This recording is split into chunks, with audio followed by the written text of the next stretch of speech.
Hey, Fanboy Nation. This is your pal Daffy Duck, and you're watching. You're watching. We're watching. You're watching Fanboy. Fanboy. Fanboy. Fanboy. Fanboy. A fanboy, etc. Fanboy Nation. Dot. I assume Tom. Congratulations on Conclave and all the accolades you're getting for it. Thank you. It's a thrilling moment, really. You know, the ending itself, which would be viewed controversial by some, reminded me something similar of the 5th century. So I don't know if they filled you in on my background of having been a religious studies professor and then, being a very religious man myself. So Oh no, I love to. there was Saint Marina the monk, and when her mother passed away when she was very young, and her father decided at a certain age, when she was old enough to marry, he was going to marry her off, and he was going to retire to a monastery. She wanted the monastic life as well, and at that time we didn't have convents, especially in the Middle East. This was the 5th century in Lebanon. That she went to the monastery with him and disguised herself as a man, and they just assumed that she was a soft-spoken eunuch. And someone had accused her at one point of siring a child, which was obviously impossible, that she raised the child as her own, not outing herself or bringing disgrace to the woman that accused her, obviously from a very religious standpoint. So there is a similarity to that. Obviously, Saint Marina didn't go on to become Pope or Patriarch, and live the monastic life. So I saw a similarity in that with, Carlos's character. Oh, very, very interesting. I mean, we did stay fairly true to Robert Harris's novel, which had, a similar character, basically the same kind of ending. I can't speak to Robert Harris in terms of the creation of that character. He does extensive research. He's a very, very smart and learned author. So I'll have to ask him when I see him if there's any relationship, to that. But from our perspective, it followed his roadmap, and is a nice little surprise. Right. I was as soon as I saw that, I was like, okay, I see where they're going with this. And then I instantly went to Saint Marina because we didn't have convents at the time, and that was the only option. And of course, after she's canonized as a saint in the beginning of the 6th century, then we opened up convents for female monastics. Oh, that's so interesting. That's cool. Yeah. So with this story, visually, by the way, your costuming is absolutely phenomenal, especially in the fact that you touch upon the other 23 or the other 22 C's of Catholicism. There are 5. There were the original 5 patriarchades or bishops, and when they split, some of them went under the papacy, or at least declared papal supremacy, but still kept their Eastern look. So there is the Syriac Catholic vestments, there are the Indian Catholic vestments, the Chaldean Catholic, and so on and so forth, that you were able to show the other 22 C's and their vestments in how the cardinals dressed and presented themselves. That was quite fascinating. I was really impressed with that because most people forget about that. Well, it's interesting. Our costume designer, Lizzie Crystal, well before Conclave came aboard, she had worked with Ed Berger on All Quiet, but she had been working on a book on religious vestments, and over the centuries, and then when and that sort of spurred Ed to say, "Oh, I have our director, Edward Berger. I have this film Conclave that why don't you take a look at it?" And then you take that, and Balenciaga, the designer, had this show, and she was like, "Oh," and it had this religious theme going, and she thought that would be really great, but she was afraid to send it to Edward because she thought he'd think she was crazy.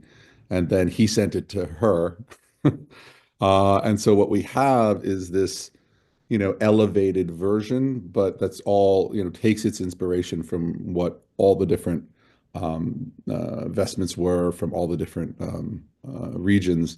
But it's funny, as a producer, we had hundreds of costumes that were used in other movies free, like literally sitting at our production office at Cinecittà in Rome, because the 2 popes had made a movie. The young pope, we had all, and the vestments themselves in Rome, they're not hard to buy. There you can buy them, at stores all over Vatican City. And I was like, we have them. Why are we creating our own? And I was convinced that it's a movie.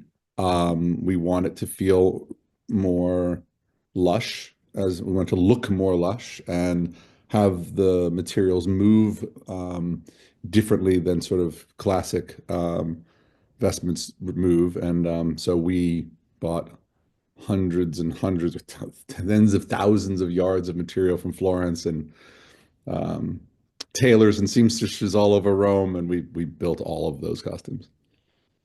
One thing, if people that haven't seen it yet, I don't want to give too much away, but with Diaz's character, what I was appreciative of, especially with this Cardinal Cardinal Benitez, is that they were willing, once they found out their situation, to, how do we put that, rectify, the issue that would have prevented them from being Pope, rather than just giving 2,000 years of tradition the finger and going, no, we're going to do it my way. Instead of becoming the Episcopalian Church, just was willing to actually do follow through. Yeah, I think what I really, the movie has so many interesting and I think beautiful themes about faith. I think Rafe's homily about faith is one of the most beautiful ones and most that touched me more than most other sort of moments in either movies or real life about like what faith is. And what I also, and to that end, one of my favorite lines of Cardinal Benitez, Carlos Dietz, is when they're discussing, the situation, again, not giving too much away, and his answer is, I am what God made me. And there's something very, I thought, I don't know, sort of validating about that moment. It's not making a statement other than a statement of, who this person is as a person, and the decisions that Cardinal Benitez made in life. And I don't know, I think it's a wonderful line. And that, and my other favorite line is when they're in the stairwell, and the line is, we serve an ideal, we cannot be always be ideal. It's some of my favorite moments in that movie. Right. Stanley Tucci as Cardinal Bellini. Stanley is fantastic at playing awful human beings. Is it because he's so nice in real life that he has to get it out in his characters, or is that just something that's in him festering? Is like, finally I can use it as an excuse? No, I mean, Stanley's great. He's a lovely person. He's got a great energy and intensity, mostly, that comes out for fun and humor and cooking and a joie de vivre. No, I think it's very funny to watch Stanley work, because you don't see it when you're watching him perform. And then when you watch the moment that he just did play back on a monitor, like, there's so much more than you felt in the room at the moment. There's something that just is a little magic, that happens in the camera. And I'm sure the same thing on stage. I don't think I've ever seen Stanley on stage. He actually was the star of the very first movie I ever produced, and I hadn't seen him in 30 something years until I saw him. We spent time again in Rome. But he just gives a lot, and there's just this great underlying energy, and I think he can turn it whichever direction. He's also very, very funny, and he can be incredibly funny. So I don't know, he's a wonderful actor, and I loved spending time with him. Michael, I'm going to leave you with this, because we did get the 1-minute warning. For people like myself who are very religious, I was able to at least separate the art from knowing that in reality, Cardinal Benitez would not have been elevated to the papacy because of the situation. What would you tell people like myself that are religious, that will see the controversy, and how to take it as art and just as a film itself for this thriller, rather than as a theological stance? I will say this. I was told by Robert Harris that when he wrote the book, it circulated through the Vatican, and he got word back that one of the senior cardinals, archbishops at the Vatican, had read it and really, really enjoyed it. And when asked about the end, he said, "It's fiction."